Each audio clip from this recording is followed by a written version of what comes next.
Well, everybody, it's 2023, it's a new year, and that also means cancellations. Several manufacturers have announced that they are full-on cutting several cars from their lineup, and this time around, Nissan is also on the chopping block. The R35 is going away, and I'm actually okay with it. Let me tell you why.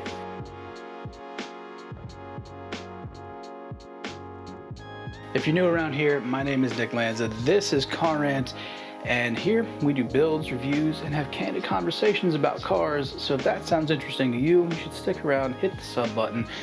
Let's talk about today's topic. The R35 GTR. It's easily one of the most recognizable modern day tuner cars ever produced. I mean, it has been in production since 2007 and sold in the States since 2009. So it's been here a while. When it initially came to the American shores, it made just under 500 horsepower, and now it's making well over that, almost 600 horsepower, and it's almost the same car since 2009. Yes, there have been the horsepower upgrades and minor facelift changes and things like that, but it's largely been left alone. It's basically like a if it ain't broke, don't fix it situation.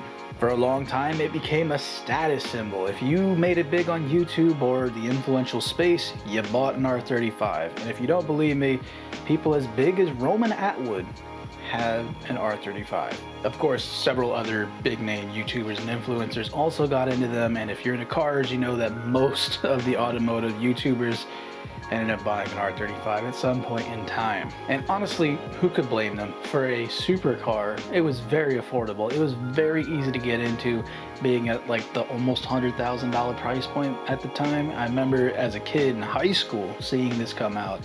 You know, it was this very glamorous thing. But the price tag to me just didn't make sense, because you could have bought a Gallardo for 200 grand, or you could have bought this Nissan that would have smoked it, and it cost almost half of it. How does that work? It truly was a legendary machine, and it's one that deserves all the accolades and praises that it has gotten over the years. But there's only one major problem. It really didn't innovate any further. Nissan in their development hit a very serious standstill, and many people are pointing the finger at Carlos Ghosn. If you're unaware, he's the guy that helped save Nissan in the early thousands by having a partnership brokered with Renault to create the Renault-Nissan alliance. He's also the reason why the Mitsubishi Evo no longer exists, as Mitsubishi also had a controlling stake bought out by said Renault-Nissan alliance. Basically, since 2009, most of Nissan's cars have been largely the same. Only recently have their changes been made, and well, they're not significant ones, except for cutting the GTR and making everything a Nismo, and of course, the newest Z. And it's my humble opinion that the 400Z is the internal foil to the R35. And that's quite literally because it's almost everything the R35 is, but in a Z package, rear-wheel drive, and quite frankly looks a lot better.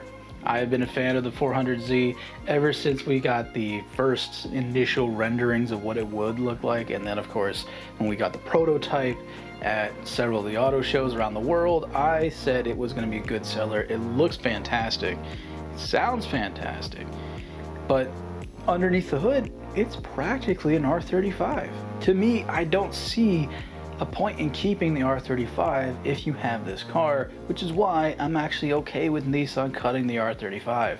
It's just really overpriced for what you're getting with the Z. Add to this, the R35 really didn't have any competition for a long time. It had the Audi R8 and it had a few other supercars that were in a similar category, but when it came to pop culture and people loving on these vehicles, the R35 just had it head and shoulders above the rest of the crowd. And of course, mod support for these cars was crazy. The different additions that they made on top of what people were doing outside of it. I mean, to have a GTR and not make 1,000 horsepower, bro, do you even own a GTR? The car set the standard, and because of that, there was no real competition, and thus the need to innovate wasn't there. And when you put it all in perspective, the R35 has been in production longer than any other GTR before it. If you go by even the 2009 start point being sold in the United States, even though the production started in 2007, it still outdoes every single GTR, the R31, R32, the R33, and of course, everyone's favorite R34. With no real need to innovate because competitors like Toyota didn't have anything to offer for the longest time, they didn't see a need to make changes or to try to make it even better. They just figured, let's add a little more horsepower, update the styling a tiny bit, and leave it the way that it is. And of course, when the Supra did finally land, it was not the resounding success that everyone hoped it would be. It eventually got there, but they still don't have the power numbers that the R35 was putting down from day one. In other words, the R35 was just too far above to have any real need for anyone in Japan to try and challenge it. It was the indomitable supercar out of Japan, and as a result, it's overdone. That said, I'm okay with them getting rid of it, knowing that the Z can easily take its place and, more importantly, be a better competitor against the Toyota Supra. And with so many countries passing legislation that is, well, toxic to the internal combustion engine, it makes sense that Nissan needs to put this thing down and try to come up with an electrified answer to their original supercar with the R35. They don't have anything like that yet. And the stuff they do have is the Nissan Leaf. That's obviously not that great of an answer compared to a 1,000 horsepower race car for the street. And again, on the inside, it was the same car. And having no updates, no R36, it makes it sad to see it go, but at the same time, it feels a little bit like the Eclipse, where they milked it for 2 additional generations, and it just didn't quite work the same way anymore. And in fact, the sales numbers don't lie. Less than 50 of them were sold last year. And this is coming from a car that sold in the thousands years prior. People are moving on from it, and Nissan is reading the writing on the wall saying it's too expensive to maintain and keep these assembly lines for it. It's time to let it go. But with all that said, thank you all for tuning in.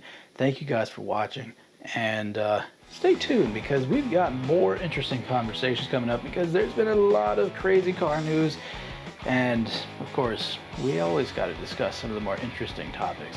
With that said, God bless y'all. There's a couple of extra videos on screen for you, a little bit more candid conversations, and of course, stuff with our Mighty Max. So, without further ado, we'll see y'all on the next episode.